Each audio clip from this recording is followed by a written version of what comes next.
By lunchtime, amidst the hustle and bustle of shopping, Diane found a moment of respite.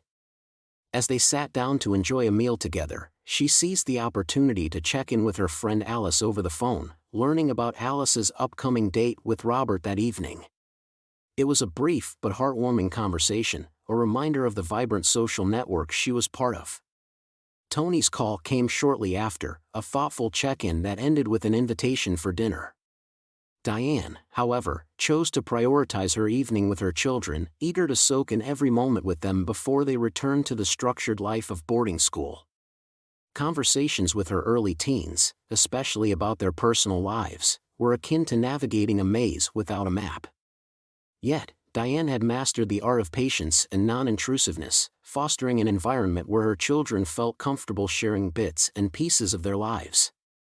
Her son, JB, had grown into a young man of maturity and protectiveness, particularly when it came to his sister Sheila, showcasing the deep bond they shared. After their lunch and final shopping stop, they returned home, keen to evade the creeping tendrils of rush-hour traffic. The evening was a collaborative affair in the kitchen, with each family member contributing to the dinner preparations. Diane watched with a mixture of pride and amusement as JB took charge of the salad, Sheila expertly handled the pillau, and she herself worked on the chicken stew. The aroma of their combined efforts wafted through the house, a warm welcome to Faith as she arrived from work. Dinner was a symphony of flavors and family chatter, a precious interval of togetherness in their otherwise busy lives.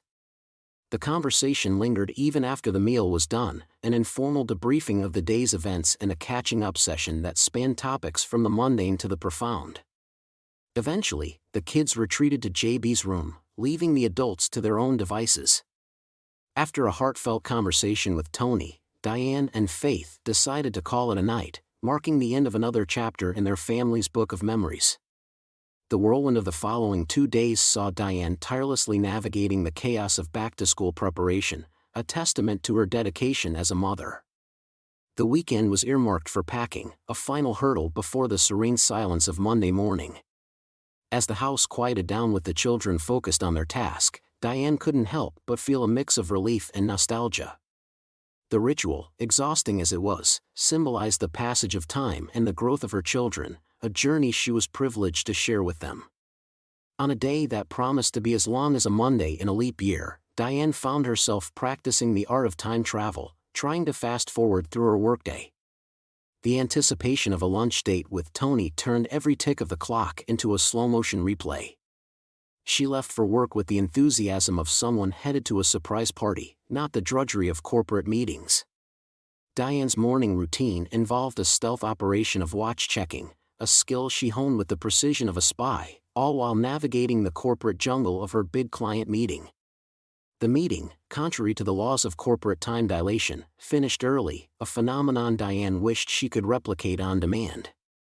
Lunch with Tony was a blur of smiles and hurried conversations, a brief oasis in the desert of her day.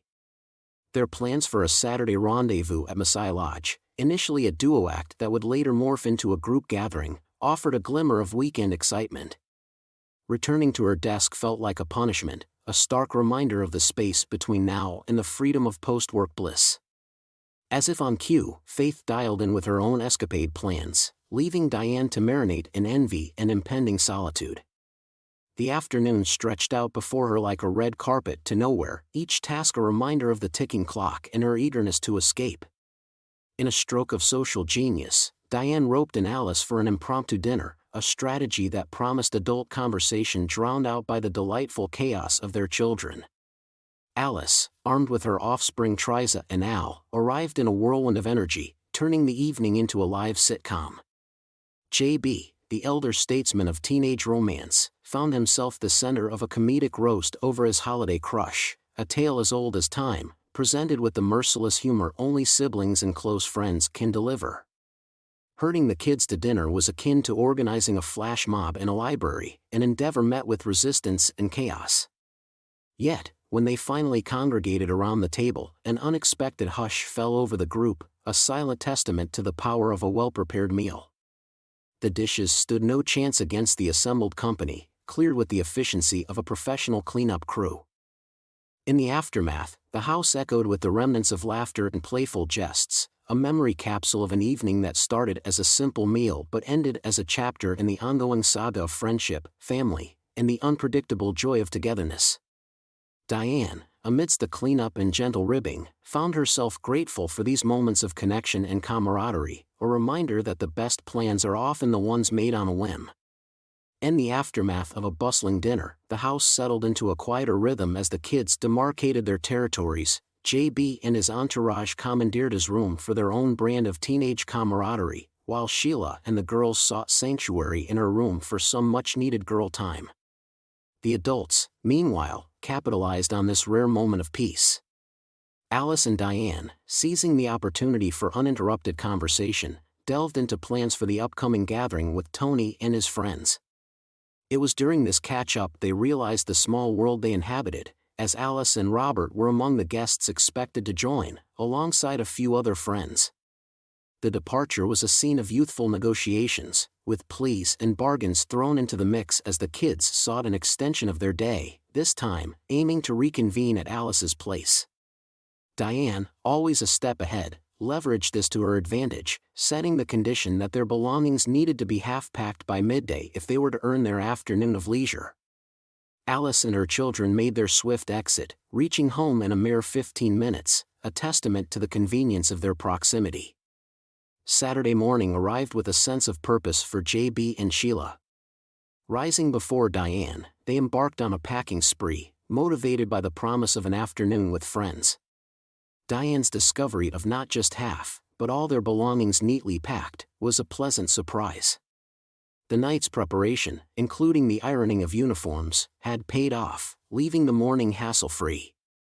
In a gesture of approval and motherly affection, Diane rewarded them with money for a movie outing with Triza and Al, a perfect prelude to their afternoon plans. Tony's punctuality meant that Diane's departure was swift, with the anticipation of traffic shaping their route decision. Opting for Ngong Road, they let music and shared vocals fill the car, transforming the journey into a harmonious duet. Upon arrival, small talk and dining paved the way for deeper conversations, with politics capturing the spotlight. Tony's suggestion of a group mountain climbing adventure sparked excitement, leading to a unanimous decision to tackle Mount Longonot. The collective enthusiasm for a weekend at the Great Rift Valley Lodge underscored the plan, with golfing mentioned as a bonus for the enthusiasts among them. Robert's cousin, owning a travel agency, became an unexpected linchpin in their plans, offering a convenient and cohesive travel solution. The evening wound down as the group dispersed, carrying with them the anticipation of their upcoming adventure. Diane, mindful of introducing Tony to her children, chose a cautious farewell, ensuring her entry into the compound was observed before parting ways. This careful orchestration of her personal and family life reflected Diane's thoughtful approach to new beginnings, balancing the excitement of new relationships with the steadfast priority of her children's comfort and readiness. The weekend's transition was a mix of anticipation and nostalgia for Diane and her children. With Faith away visiting her aunt, the house felt quieter, imbued with the bittersweet realization that school days were on the horizon. Sunday morning brought a communal sense of purpose as Diane, alongside her eager yet somber children, made their way to church.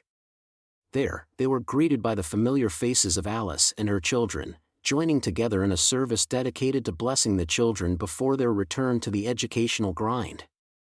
This annual service, a tapestry of hopes, prayers, and shared community spirit, offered comfort and solidarity as parents and children alike prepared for the year ahead.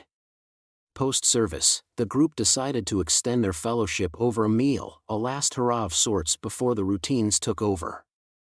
The kids, in their element, chattered away, weaving stories and sharing laughter, a testament to their unbreakable bonds formed over countless playdates and shared memories. Diane and Alice observed this with a mix of pride and amusement, knowing all too well the silence that would soon replace this bustling energy at home. Returning home, the final act of preparation ensued. Diane supervised the packing, ensuring that no essential was left behind. The ritual, though repeated, never lost its weight, each item checked off signifying a step closer to departure. Monday morning dawned with a crispness in the air, a herald of new beginnings and routines.